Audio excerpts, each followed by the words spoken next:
Episode की शुरुआत होती है जहां वो लड़का रुद्र और ईशांत के कब्जे में था। वो लोग उसकी इतनी पिटाई किए थे कि उसका हालत ही खराब हो जाता है। तभी वो लोग पूछते हैं कि आखिर तुम ये सब क्यों कर रहे थे, तुम क्यों इसका वीडियो बनाना चाहते थे, ये सब कैमरा क्यों लगा रहे हो। तो वो बस एक ही बात बोलता है। वो कहता है कि ये सवाल मुझसे पूछने के बजाय तुम लोग नायरा से पूछो, क्योंकि वो सारा काम मुझसे करवा रही थी। मैं तो एक पपेट हूँ, पपेट। और ये कहकर वो चकमा देकर वहां से भागने लगता है।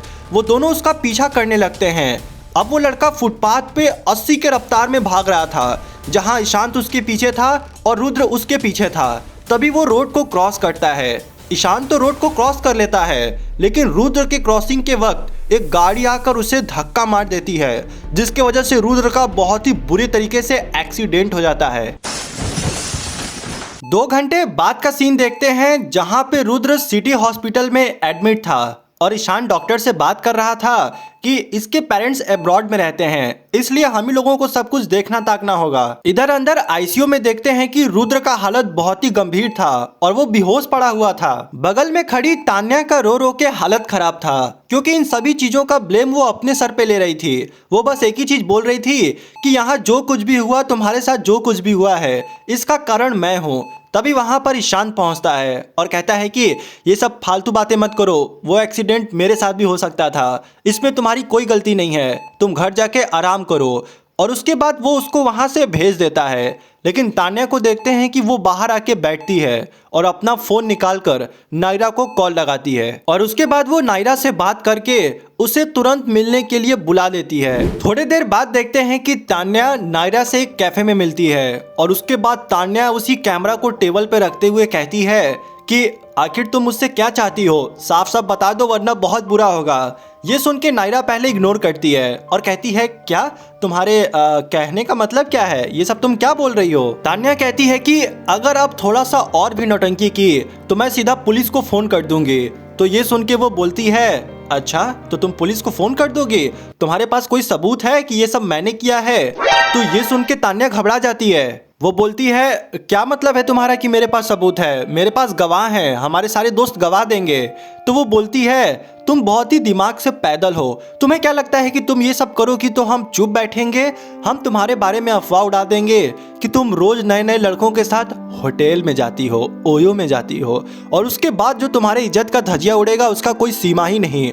और ये सुनने के बाद तो तान्या एकदम डिप्रेशन में जाने लगती है। तभी वो ऐसा बात कहती है जिससे नायरा का होश ही उड़ जाता है। वो कहती है कि ये सब तो ठीक है, लेकिन तुम्हें पता है रुद्र हॉस्पिटल में आईसीयू में भर्ती है। ये सुन के नायरा को सदमा लग जाता है और कहती है क्या ये सब तुम्हारी वजह से हुआ है, ना तुम उस लड़के के साथ होटल में जाती और ना आज रुद्र आईसीयू में भर्ती होता। तुम अगर अपनी सलामती चाहती हो तो हम दोनों से दूर रहो। और ये कहकर नायरा वहां से चली जाती है और इधर इसको देखते हैं बेड के अंदर ही अंदर घुट रही थी। उसके बाद हम लोग आईसीयू का सीन देखते हैं जहां पे ईशांत रुद्र का ड्रॉपलेट चेंज कर रहा था और तभी वो कहता है मेरे भाई थोड़ा सा दर्द होगा, सह लेना। लेकिन देखते हैं कि रुद्र को तो दर्द ही नहीं होता। तो ये देखकर ईशांत बोलता है तू अभी भी बहुत ही बहादुर है। और उसके बाद हम लोगों को एक छोटा सा फ्लैशबैक दिखाया जाता है। दोस्तों ये फ्लैशबैक इस बारे में था कि कैसे ईशांत और रुद्र एक दूसरे के दुश्मन बने। आखिर इनका भी एक पास्ट था और इसी पास्ट को यहाँ पे दिखाया जाता है। इस पास्ट में हम ये देखते हैं कि रुद्र और ईशांत पहले बहुत अच्छे दोस्त हुआ करते थे और सिर्फ यही दोनों नहीं, इनके बीच में एक मोहित नाम का लड़का भी होता था। इन तीनों की दोस्ती ऐसे थी जैसे 3 इडियट्स में तीनों हीरो थे। अब होता क्या है कि इनके बीच में सब कुछ बढ़िया चल रहा था, तभी एक दिन एक छोटा सा एक्सीडेंट होता है। एक ऐसा एक्सीडेंट होता है जिसके अंदर ईशांत ने रुद्र को रिस्पॉन्सिबिलिटी दी थी कि तुम मोहित का ख्याल रखना। लेकिन ईशांत को देखते हैं कि बुक्स स्टोर में बैठे बैठे नींद लग जाती है और मोहित की मौत हो जाती है। उसकी मोहित की मौत क्यों होती है, ये एक बहुत ही मिस्टीरियस थिंग्स थी। इसको हो सकता है कि हम लोग आगे जाने, लेकिन फिलहाल के लिए यही पता था कि उसकी मौत हो जाती है। इसी वजह से ईशांत रुद्र से नफरत करने लगता है। कहता है कि तुम्हारे लापरवाही के कारण आज हम अपने बहुत ही करीबी मित्र मोहित को खो दिए और यही कारण था कि इनके बीच में इतना दिन से अनबन होते हुए चले आ रहा था। खैर इधर तान्या को देखते हैं कि वो उसी जगह पे आके बैठती है और वो लगती है सोचने कि अचानक से ये मेरे साथ क्या हो गया। ऐसे लग रहा है जैसे किसी ने हाथ डालकर मेरी खुशियां निकाल ली मेरी झोली में से। अब वो इन्हीं सब चीजों के बारे में सोच ही रही थी तभी उसके फोन पे जुगनू का कॉल आता है और वो कहती है कि अरे तुमने वो चेक किया कॉलेज का सोशल ग्रुप, ये देखो लोग उसमें क्या पोस्ट कर रहे हैं। और दोस्तों वो जैसे ही उस ग्रुप को खोलती है वो देखती है कि अननोन लोग उसका मजाक बना रहे हैं। वो लिख रहे हैं कि आप जिस लड़की को इतना खूबसूरत समझ रहे थे असल में वो धंधे वाली है, रात में अनजान मर्दों के साथ होटल में जाकर ये सब काम करती है। उसके बारे में इतना गंदा गंदा अफवाह उड़ाया गया था उस ग्रुप के अंदर कि उसे पढ़ने के बाद उसको बस एक ही चीज समझ में आ रहा था कि सामने नदी है, कूद के आत्महत्या कर लो, क्योंकि कितने मुश्किल से उसका जीवन उन सब पास्ट से बाहर निकला था। लेकिन अब उसको लग रहा है कि उसकी जिंदगी में कोई भी बदलाव नहीं आया, अचानक से सब कुछ वो वापस आ गया और वो जाकर रेलिंग पे खड़ा होकर बहुत ही ज्यादा रोने लगती है। लेकिन तभी वो ठानती है कि चाहे कुछ भी हो जाए इस बार हालात से भागूंगी नहीं, जम के सामना करूंगी। और उसके बाद वो जो अपने हाथ में कैमरा ली थी उसे भी पानी में फेंक के डुबो देती है। कहती है कि भाड़ में जाइए कैमरा, अब मैं अकेले सबकी वाट लगाऊंगी।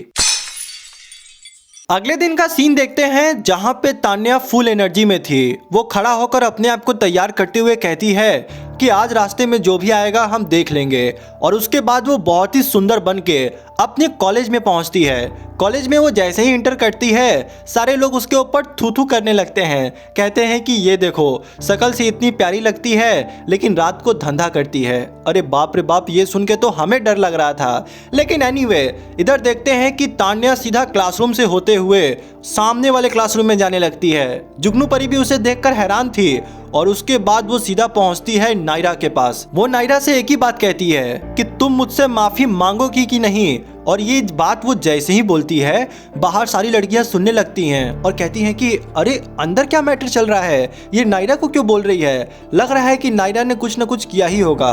और उसके बाद उसके बीच में मुठभेड़ हो जाती है। नायरा कहती है तुम ये अपनी पचकी सी दुम लेकर यहाँ से चली जाओ वरना मेरे हाथ से 2 थप्पड़ खा लोगी। तुम कैसी फालतू बातें कर रही हो, हमने क्या किया है। यहाँ पे नायरा अनजान बनने की कोशिश कर रही थी लेकिन दोस्तों तान्या तो फुल एनर्जी में थी और वो कहती है कि तुम सुधर जाओ, समय है। और ये कहने के बाद वो उसका मिरर लेकर जमीन पे पटक कर उसे फोड़ देती है। शीशे की टूटने की आवाज सुनकर बाहर सारे लोग दंग रह जाते हैं कि अंदर कहीं ये दोनों मारा पीट तो नहीं कर ली। और तभी तान्या उसको वार्निंग देते हुए बाहर निकल के जाने लगती है। ये सुन के सारे लोग उसके गुस्से से डरे होते हैं, कहते हैं बाप रे बाप, ये जितनी खूबसूरत है उतनी गुस्सैल भी है। लेकिन इधर तान्या को देखते हैं कि वो अंदर ही अंदर डर रही थी। उसको इस बात का डर था कहीं हम कुछ ज्यादा ही तो नहीं कर दिए।